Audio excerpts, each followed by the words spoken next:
விட்டார். பீஷ்மரின் 6வது தவறு. சொந்தத்திற்குள் சூதாட அழைத்த பொழுது வேண்டாம் என்று முதலில் சொன்னவர் பீஷ்மர். பிறகு மன்னரின் விருப்பத்திற்காக அனுமதித்தார். மேலும் சூதாட்ட அரங்கில் உயிருள்ள எவற்றையும் வைத்து விளையாடக்கூடாது என்று பீஷ்மரோ அறிவுறுத்தவில்லை. அப்படி செய்திருந்தால் மகாபாரத யுத்தமே நடந்திருக்காது. அது பீஷ்மருடைய தவறா, இல்லை காலத்தின் கொடுமையால் விதியா தெரியவில்லை. பாண்டவர்களை வைத்து சூதில் இழந்தபொழுதாவது இவரோ தடுத்திருக்க வேண்டும்.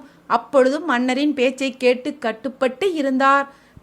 பிறகு துரியோதனன் மனைவியை வைத்து விளையாடச் சொன்னபொழுது அவனை கண்டித்திருந்தால் சூதாட்டமோ நிறுத்தப்பட்டிருக்கும்.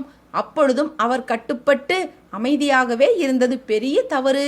எல்லாவற்றிற்கும் மேலாக துச்சாதனன் திரௌபதியை இழுத்து வர சொன்னபொழுது தன்னுடைய குலத்தை காக்க அவருடைய சபதத்தை மீறி இருக்கலாம். அப்பொழுதும் மன்னருக்காக அமைதியே காத்தார்.